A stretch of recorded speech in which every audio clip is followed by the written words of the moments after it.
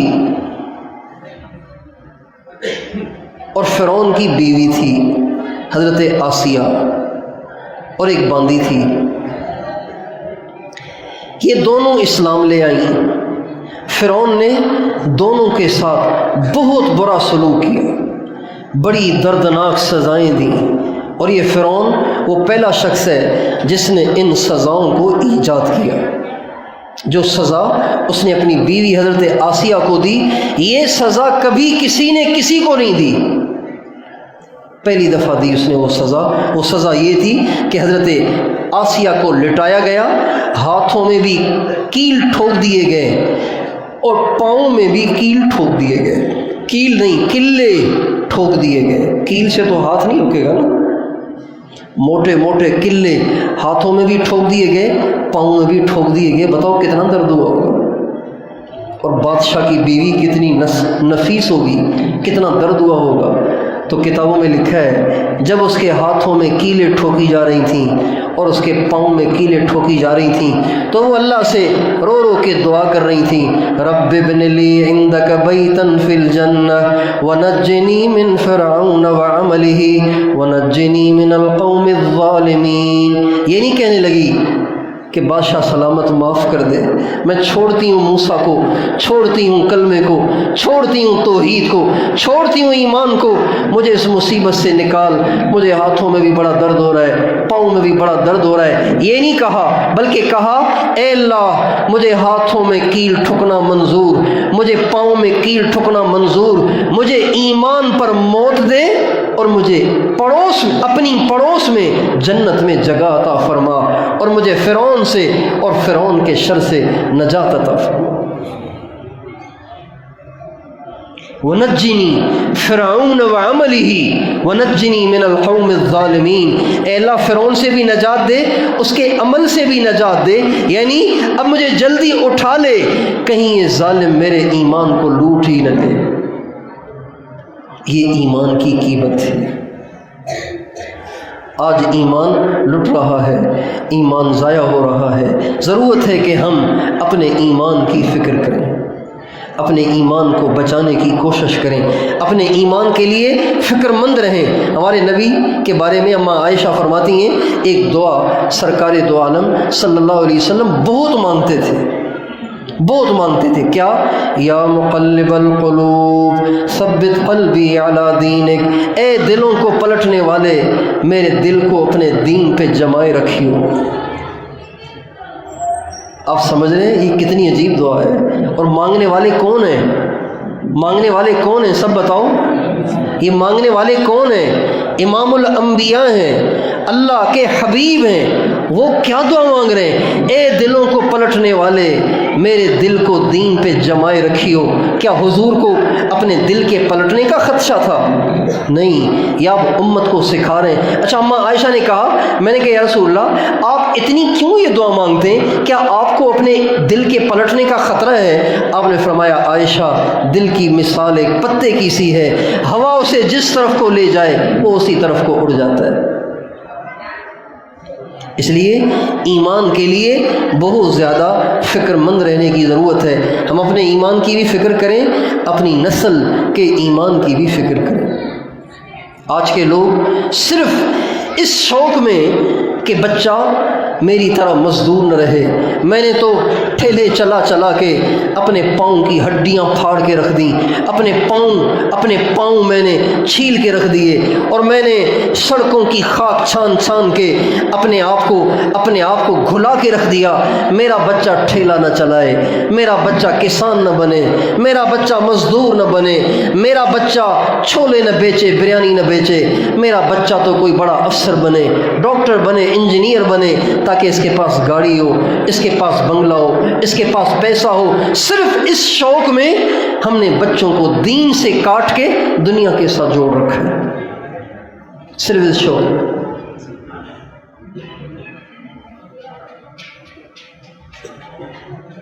کہ میرا بچہ دنیا دارانہ زندگی، عیش و عشرت والی زندگی گزارے، اس شوق میں ہم نے بچے کو دین سے ہی کاٹ دیا، ایمان سے ہی کاٹ دیا، اللہ کے نبی سے ہی کاٹ دیا، قرآن سے کاٹ دیا۔ حالانکہ رزق اور روزی تو اللہ کے ہاتھ میں ہے۔ بتاؤ رزق اور روزی کس کے ہاتھ میں؟ سب بتاؤ، آپ بول نہیں رہے، کیا تھک گئے ہیں کیا؟ کس کے ہاتھ میں؟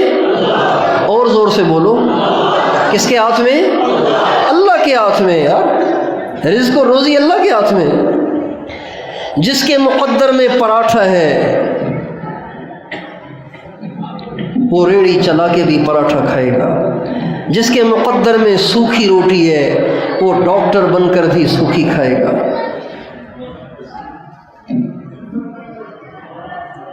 وما من دابة في الأرض إلا على الله رزقها ويعلم مستقرها ومستودعها كل في كتاب مبين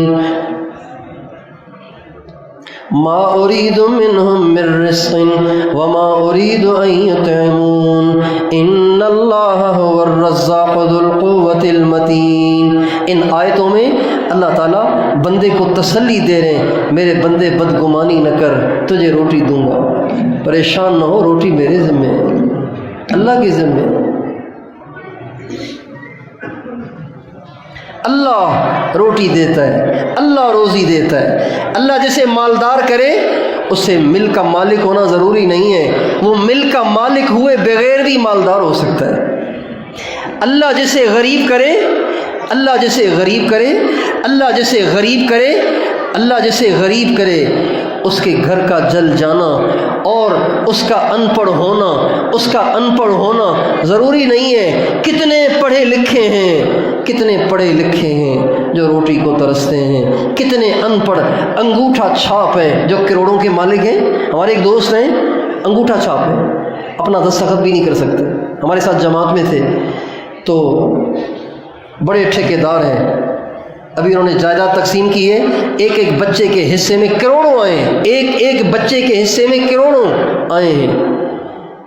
تو میں نے کہا آپ اتنے بڑے بڑے دفتروں میں جاتے ہیں، ٹھیکیدار کو تو بڑے بڑے دفتروں سے سابقہ پڑتا ہے، آپ کیسے دستخط بھی نہیں کر سکتے، کیسے دستخط کرتے ہیں آپ؟ تو اس نے کاغذ لیا اور قلم لیا، قلم اس کو پکڑنا بھی نہیں آتا تھا، عجیب طریقے سے قلم پکڑا، ایک لکیر یوں کھینچی، ایک لکیر یوں کھینچی، کہا یہ میرا دستخط ہے، یہ میرا سائن ہے، لیکن کروڑوں میں کھیل رہا ہے۔ اللہ یبسط الرزق لمن یشاء ویقدر، اللہ کہتے ہیں رزق وسیع بھی میں کرتا ہوں، تنگ بھی میں کرتا ہوں۔ بہت سے ایسے جن کے پاس بہت اسباب ہیں لیکن رزق ان کا تنگ ہے، بہت سے ایسے اسباب بھی نہیں ہیں، لیکن جب پوچھو کہتے ہیں اللہ کا شکر ہے، مزے لگے ہوئے ہیں۔ اس لیے بھائیوں، اپنے بھی ایمان کی فکر کرنے کی ضرورت ہے، اپنے بچوں، اپنی نسلوں، اپنے اہل و عیال، ساری دنیا کے انسانوں کے ایمان کی فکر کی ضرورت ہے۔ بہت خطرے میں ہے ایمان اس وقت، بہت خطرے میں ہے ایمان اس وقت۔ اور ایمان اصحاب کہف نے تو بچایا کہف میں جا کر، اب ہم ایمان کہاں بچائیں بھائی؟ اصحاب کہف کو تو کہف مل گئی، ہماری کہف کیا ہے جہاں ہم ایمان کو بچائیں؟ ہماری کہف 3 چیزیں ہیں، سب بتاؤ کتنی چیزیں؟ ہماری کہف کتنی چیزیں؟ ہماری کہف کتنی چیزیں؟ جہاں ایمان کو پناہ ملتی ہے، جہاں ایمان کو حفاظت ملتی ہے، جہاں ایمان کی حفاظت ہوتی ہے، جہاں ایمان ہر قسم کی آندھیوں سے بچتا ہے، ہر قسم کے تھپیڑوں سے بچتا ہے، وہ 3 چیزیں ہیں، وہ 3 جگہیں ہیں، وہ 3 جگہیں ہیں، وہ 3 چیزیں ہیں۔ ایک تبلیغ اور دعوت کا کام، یہ ایمان کی پناہ گاہ ہے، یہ ایمان کا کہف ہے۔ ایمان کو بچانا ہے، تبلیغ والوں کے ساتھ لگے رہو، کبھی سروزے میں جاؤ، کبھی چلے میں جاؤ، کبھی 4 مہینے میں جاؤ، اور نہیں تو جمعرات کو مرکز چلے جایا کرو، اور نہیں تو کسی جماعت کی نصرت پہ چلے جایا کرو، اپنے محلے والوں کے ساتھ مل کے گلی میں گشت کر لیا کرو۔ جس درجے کی اللہ نے استعداد دی ہے اس درجے میں اس کام میں جڑے رہیں۔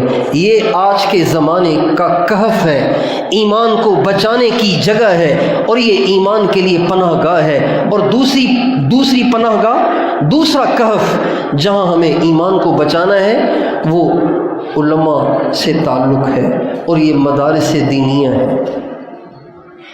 مدارس دینیہ، مکاتب قرآنیہ اور علماء اہل حق، یہ ان سے تعلق رکھنا، ان سے منسلک رہنا، ان سے رابطے میں رہنا، ان سے پوچھ کے چلنا، یہ آج کے زمانے کا کہف ہے۔ یہاں ایمان بچے گا۔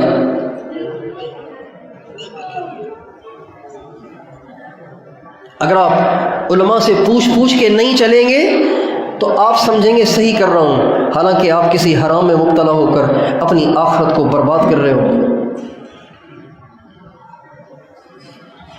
اس لیے ہمیشہ سے اہل باطل کی یہ کوشش رہی ہے کہ کسی طرح سے عوام کو علماء سے کاٹا جائے، عوام کو علماء سے کاٹا جائے۔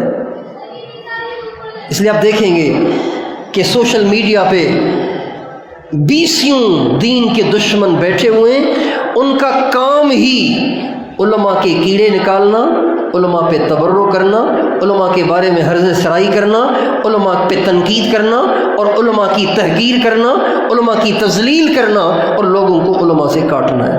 فلاں مولوی یوں کرتا ہے، فلاں عالم یوں کرتا ہے، فلاں عالم ایسا، فلاں عالم ویسا، ان کا کام ہی ہے۔ یہ نئی پالیسی نہیں ہے، یہ انگریز کی پہلے دن سے پالیسی ہے کہ کس طرح سے عوام کو علماء سے کاٹ دیا جائے۔ اس لیے کہ یہ علماء ہی ہیں جو آپ کے ایمان کے پہرے دار ہیں، آپ کے ایمان کے پہرے دار ہیں۔ یہ مدارس ہی ہیں جو ایمان کے قلعے ہیں۔ ہمارے حاجی صاحب فرماتے تھے، جب میں کہیں راستے میں سفر میں جاتے ہوئے، گاڑی میں سفر کرتے ہوئے کہیں کسی مدرسے کا بورڈ پڑھتا ہوں تو خوش ہو جاتا ہوں کہ اسلام کا قلعہ آ گیا، اسلام کا قلعہ آ گیا۔ مدرسہ اسلام کا قلعہ ہے۔ اس لیے کبھی علماء کے بارے میں زبان نہ کھولنا، کبھی ان مدارس کے بارے میں زبان نہ کھولنا۔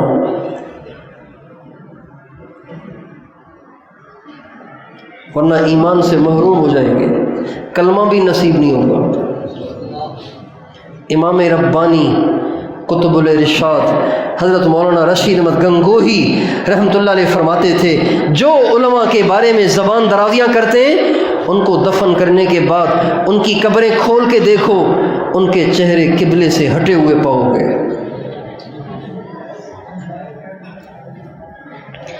یہ قرآن کے پہرے دار ہیں، یہ ایمان کے پہرے دار ہیں، یہ اسلام کے پہرے دار ہیں،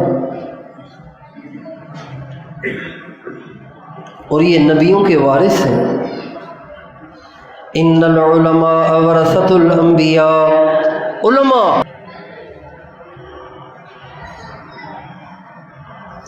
اس لیے ایمان کو بچانا ہے تو ان سے جڑ جائیں، اپنی زندگی کا ہر کام ان سے پوچھ کے کریں۔ کاروبار کرنا ہے، پہلے جائیں علماء کے پاس کہ جی میں کاروبار کرنا چاہتا ہوں، آپ مجھے بتائیں مجھے کیسے کرنا ہے۔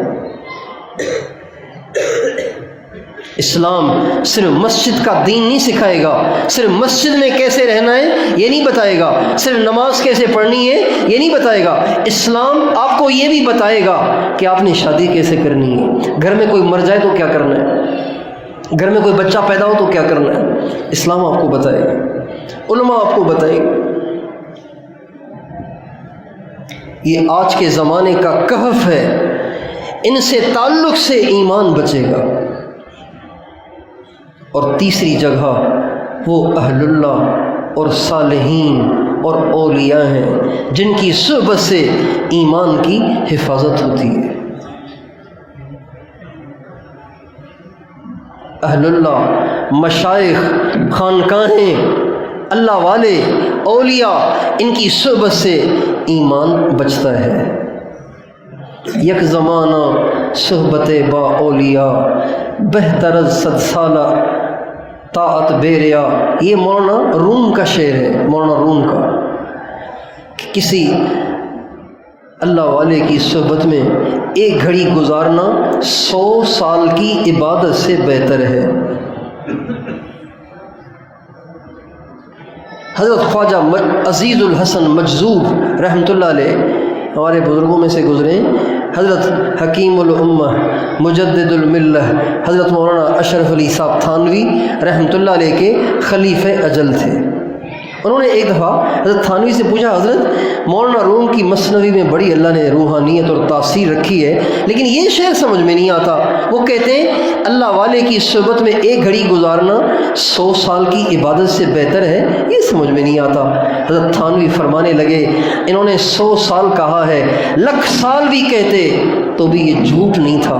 تو کہا حضرت یہ کیسے 1,00,000 سال کی عبادت سے اللہ والے کی صحبت میں ایک گھڑی رہنا زیادہ بہتر ہے، وہ کیسے؟ فرمانے لگے، عبادت چاہے انسان کتنی کرے لیکن اس سے اس کے ایمان کے باقی رہنے کی کوئی ضمانت اور گارنٹی نہیں ہے کہ اس کا ایمان باقی رہے گا۔